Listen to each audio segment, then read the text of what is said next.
Test 6. You will hear a number of different recordings, and you will have to answer questions on what you hear. There will be time for you to read the instructions and questions, and you will have a chance to check your work. All the recordings will be played once only.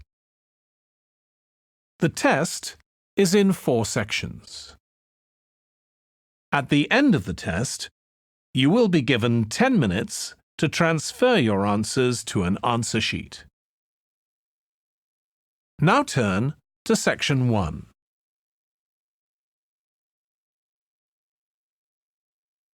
Section 1. You will hear a woman phoning a box office to ask about a festival in the town of Kenton. First, you have some time to look at questions 1 to 5.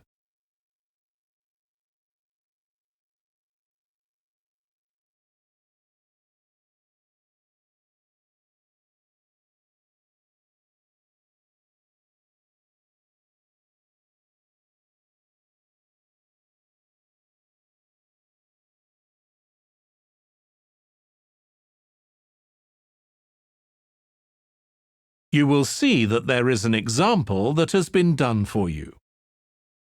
On this occasion only, the conversation relating to this will be played first. Good morning, Kenton Festival box office. How can I help you? Oh, good morning. I'm coming to Kenton for a few days holiday next month, and a friend told me there's a festival. She gave me this number to find out about it. That's right. The festival begins on the 16th of May and goes on till the 19th. Oh, that's great. I'll be there from the 15th till the 19th. The festival starts on the 16th of May, so 16th has been written in the space. Now we shall begin. You should answer the questions as you listen because you will not hear the recording a second time. Listen carefully and answer questions 1 to 5. Good morning, Kenton Festival box office. How can I help you? Oh, good morning. I'm coming to Kenton for a few days holiday next month, and a friend told me there's a festival. She gave me this number to find out about it.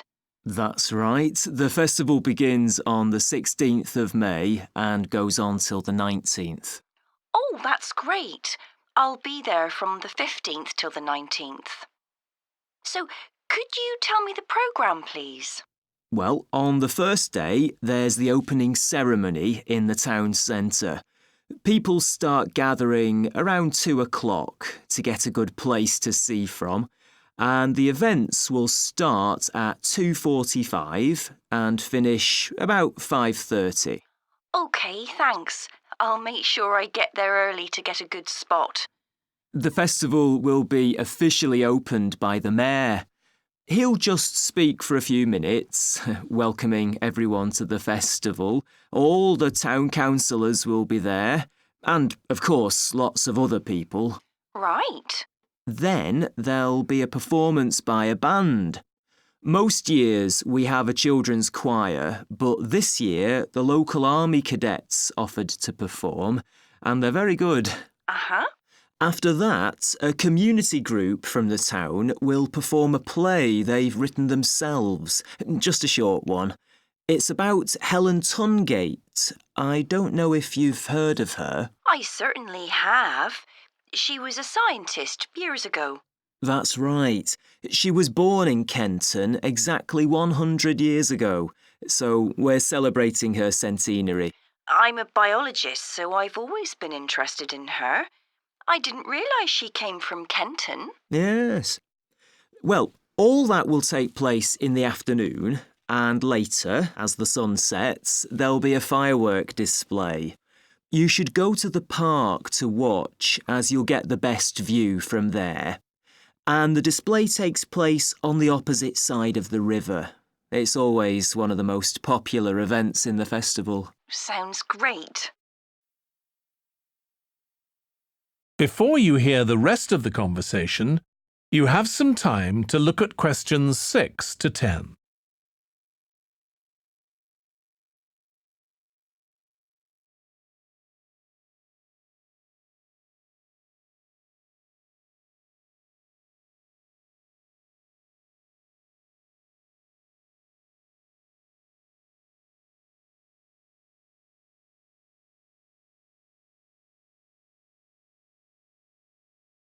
Now listen and answer questions 6 to 10. And what's happening on the other days? There are several events that go on the whole time. For example, the students of the art college have produced a number of videos, all connected with relationships between children and their grandparents. That sounds interesting. It makes a change from children and parents, doesn't it? Exactly. Because the art college is in use for classes throughout the festival, the videos are being shown in Handsworth House. How do you spell the name? Handsworth.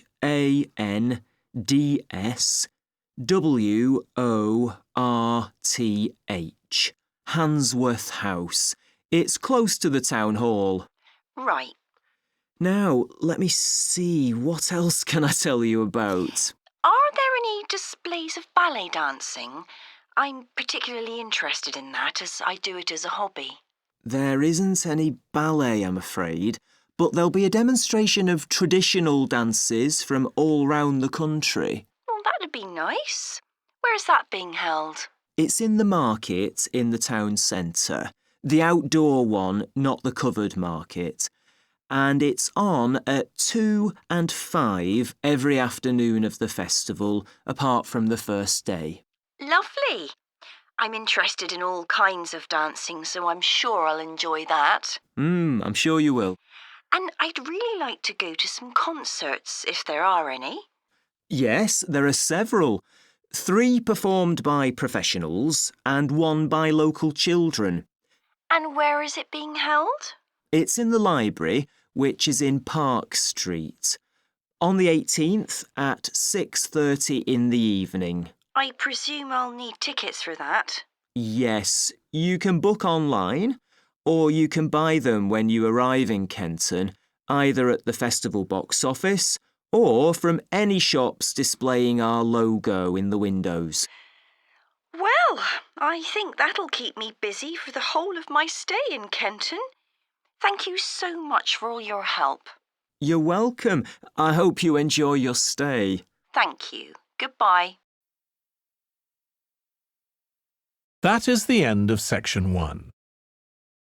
You now have half a minute to check your answers.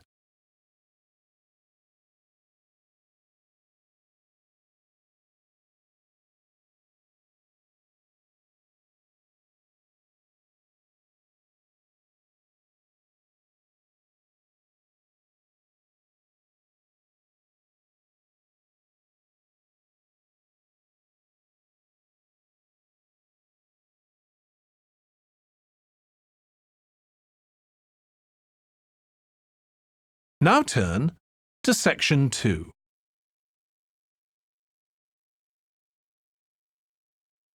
Section 2. You will hear a man talking to a group of people about a tour of theatres in the city of Munich in Germany that he has arranged for them. First, you have some time to look at questions 11 to 15.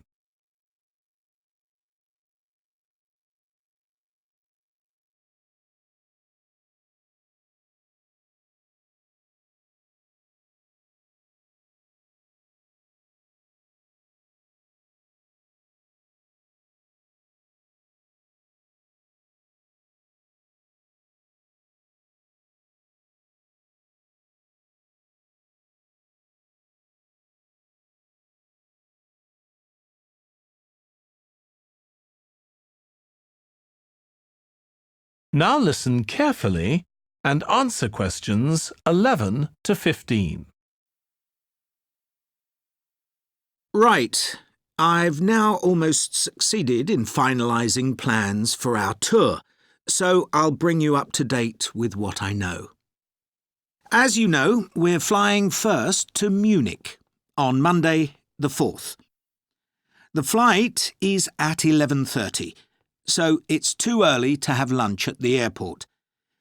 I suggest we meet there for coffee at 10, which should give us plenty of time for breakfast before we leave home. When we arrive in Munich, we'll be met at the airport by Klaus Bauer. Klaus works for a tour operator, and he'll look after us for the time we'll be in Germany. He's already liaised with the managers of the theatres we're going to visit, and he's also arranged for an officer of the National Theatre in Munich to show us round the theatre one afternoon during our stay. Now, last time we discussed this trip, I didn't have the precise cost for hotel rooms, but now I have. The normal rate at the hotel where we're staying is €150 a night for a double room. I'd hoped to get that down to €120, but in fact I've been able to negotiate a rate of €110. That'll be reflected in the final payment, which you'll need to make by the end of this week. On Tuesday, the day after our arrival, I had hoped we could sit in on a rehearsal at one of the theatres, but unfortunately that's proved very difficult to arrange. So instead, we'll have a coach trip to one of the amazing castles in the mountains south of Munich. On Tuesday evening, we'll all have dinner together in a restaurant near our hotel. From talking to you all about your preferences, it was clear that a typical local restaurant would be too meat-oriented for some of you. Some of you suggested an Italian restaurant, but I must confess that I decided to book a Lebanese one, as we have plenty of opportunities to go to an Italian restaurant at home. On Wednesday afternoon, the director of the play we're going to see that evening will talk to us at the theatre. She'll describe the whole process of producing a play, including how she chose the actors, and, as the play we're going to see is a modern one, how she worked with the playwright. Before you hear the rest of the talk, you have some time to look at questions 16 to 20.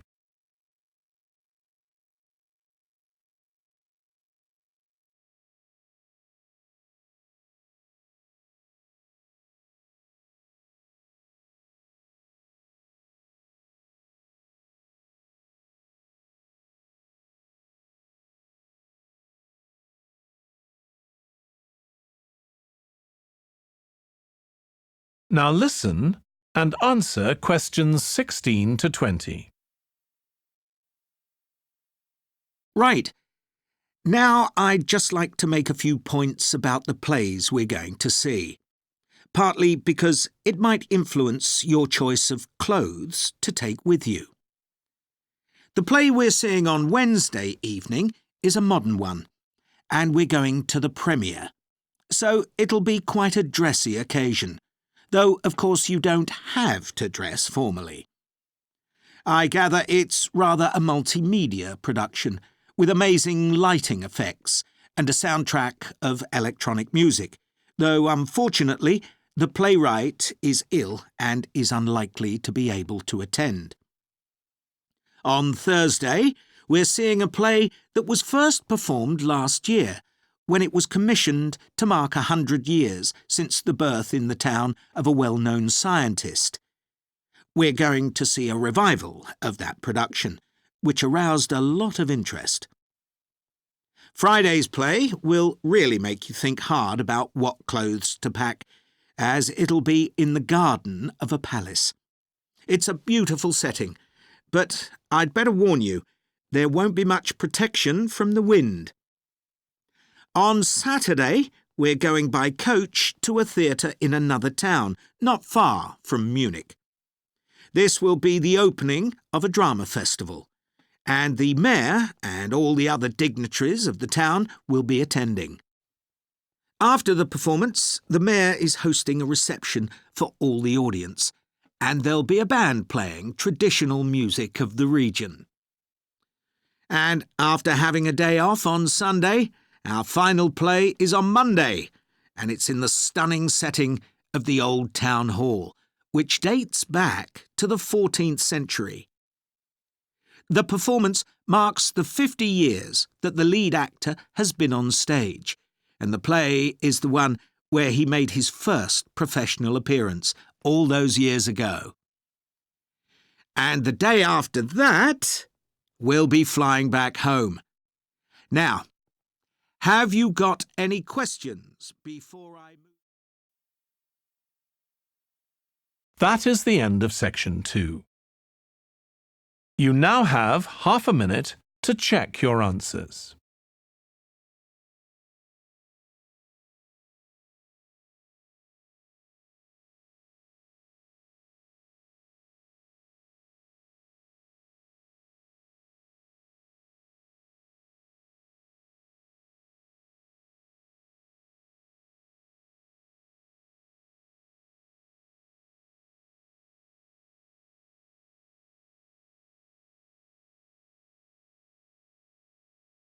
Now turn to section 3.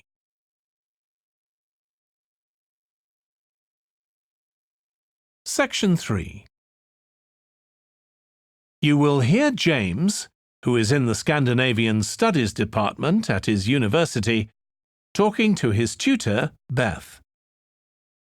First, you have some time to look at questions 21 to 25.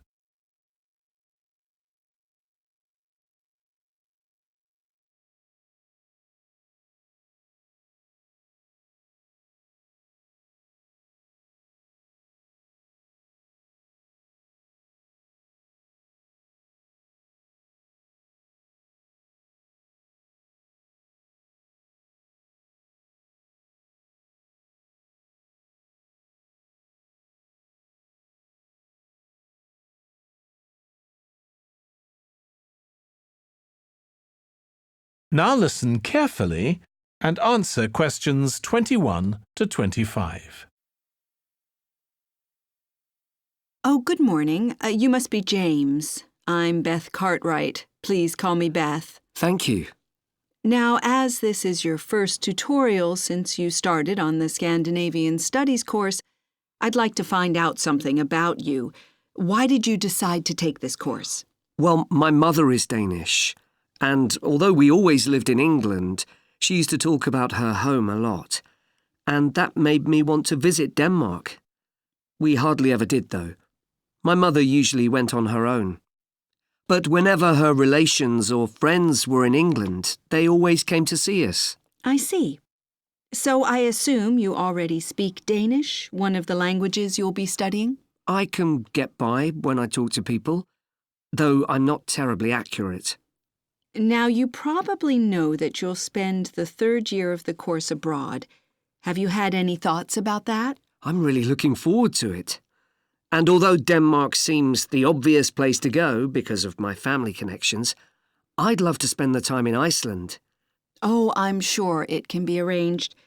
Do you have any plans for when you graduate? A lot of students go on to take a master's degree. I think the 4 years of the undergraduate course will be enough for me. I'm interested in journalism, and I quite like the idea of moving to Scandinavia and writing for magazines. I'd find that more creative than translating, which I suppose most graduates do. Okay. Now, how are you finding the courses you're taking this term, James? Well, I'm really enjoying the one on Swedish cinema. That'll continue next term. But the one on Scandinavian literature that's running at the moment will be replaced by more specialized courses. Oh, and by the way, if you're interested in watching Danish television programs, there's going to be a course on that the term after next. That sounds good. Have you started thinking about the literature paper that you have to write in the next few weeks? Yes, my first choice would be to do something on the Icelandic sagas. The trouble with that is that a lot of people choose that topic, and it can be difficult to get hold of the books you'll need. Why not leave that for another time? Right. You might find modern novels or 19th century playwrights interesting. I've read or seen several plays in translation, so that would be a good idea. Fine.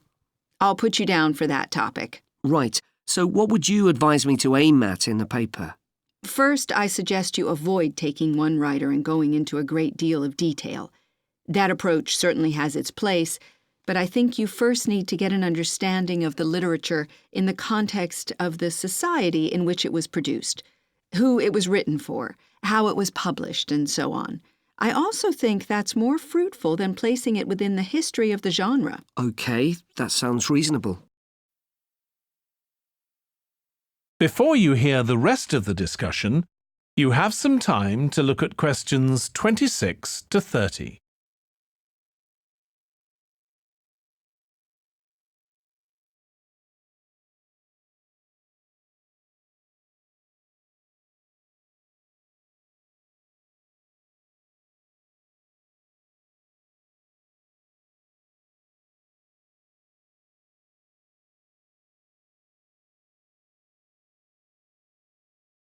Now listen and answer questions 26 to 30. Could I ask for some advice about writing the paper I'm working on about the Vikings? I have to do that this week, and I'm a bit stuck. Of course. Have you decided yet what to write about? No, I haven't. There's so much that seems interesting. Viking settlement in other countries, trade, mythology. Well, what I suggest is that you read an assignment a student wrote last year, which is kept in the library. It's short and well-focused, and I'm sure you'll find it helpful.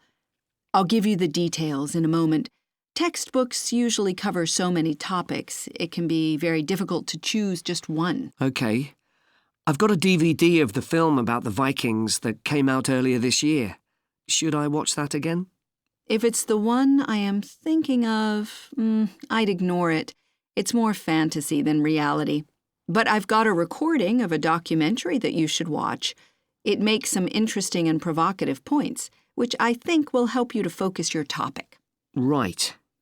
So then, should I work out an outline? Yes, just headings for different sections at this stage. And then you should start looking for suitable articles and books to draw on, and take notes which you organize according to those headings. I see. Then put short phrases and sentences as bullet points under each heading. Make sure that this skeleton makes sense and flows properly before writing up the paper in full. Okay. Thanks. That's very helpful. That is the end of section 3. You now have half a minute to check your answers.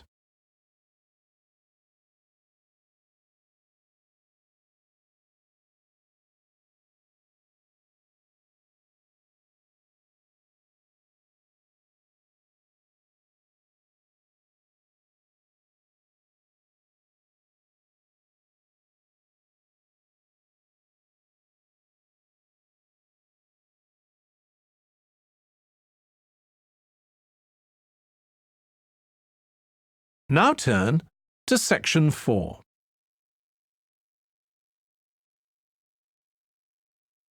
Section 4. You will hear part of a lecture about conflict at work, given by a business studies lecturer. First, you have some time to look at questions 31 to 40.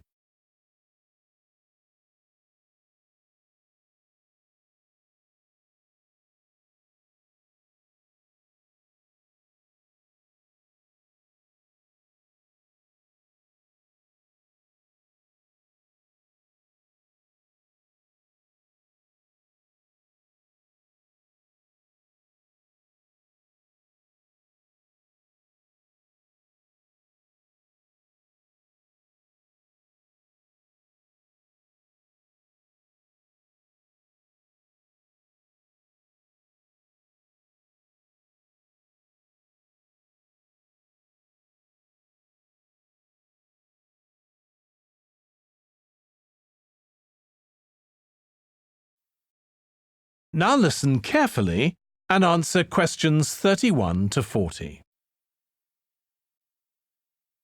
Over the years, attitudes towards workers have changed considerably. After all, there was a time when workers had no rights at all and laboured in appalling conditions. Conditions have improved a lot, but conflict in the workplace is still common, and human resources managers nowadays need to be able to deal with it when necessary. What is conflict in the workplace?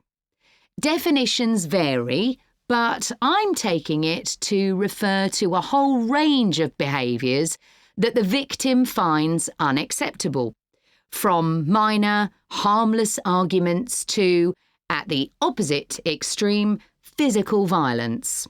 Much of this is covered by the term bullying, by which I mean one or more people behaving abusively or aggressively against another who is in a weaker position.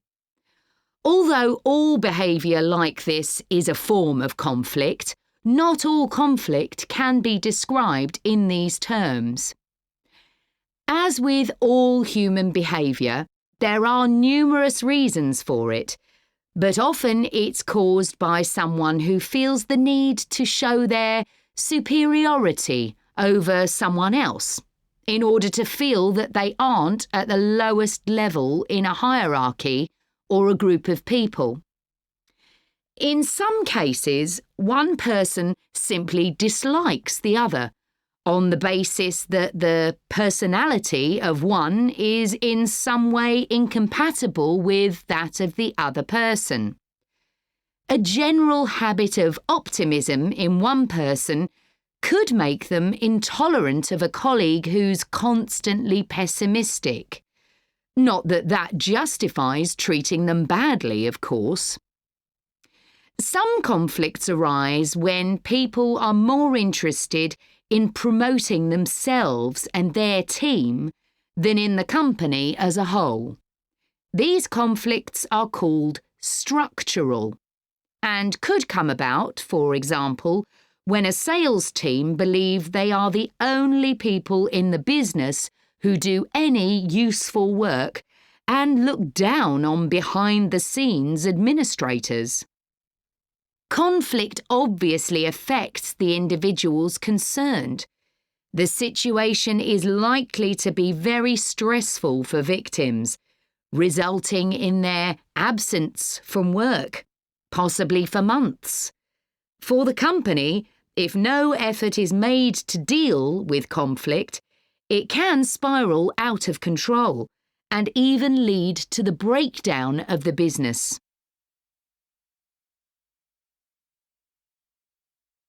Some interesting work with chief executives, CEOs, has uncovered some of the reasons why they may treat colleagues badly. Many CEOs combine two opposing characteristics. Confidence, that is, the belief that they're capable of great achievements, with a high level of anxiety, a fear of missing targets, whether set by themselves or by the directors of the company. This combination can make them respond badly to anyone who questions their decisions. In a high-pressure work environment, such characteristics become problematic, and it's particularly difficult to tackle the situation where colleagues, managers, and board members are all trying to achieve their own visions. When they can't agree on strategic issues and on where they see the business going, there are real problems. For managers at lower levels within the organisation, it might seem that an autocratic form of management, where the chief executive gives orders and everyone else has to obey, would see more conflict than others. Interestingly, though, a company with a more democratic business model can suffer more when uncertainty about who to report to leads to conflicting demands.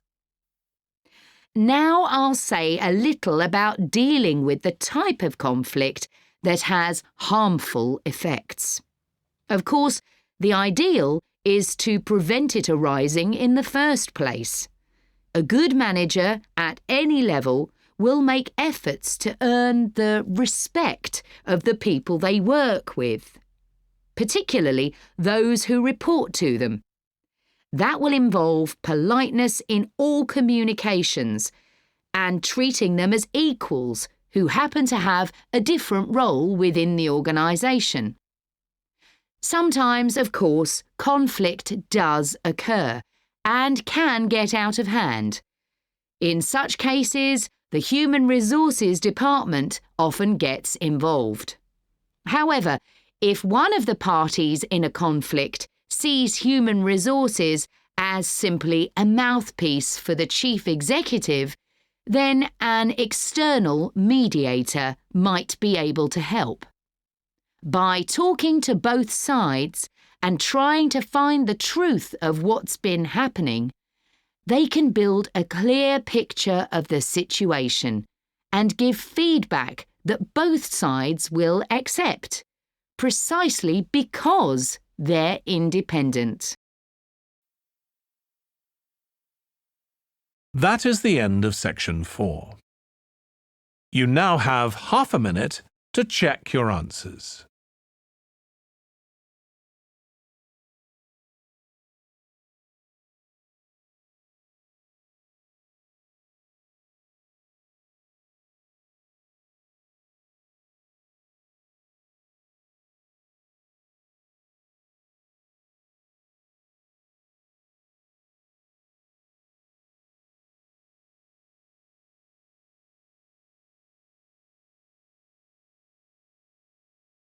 That is the end of the listening test.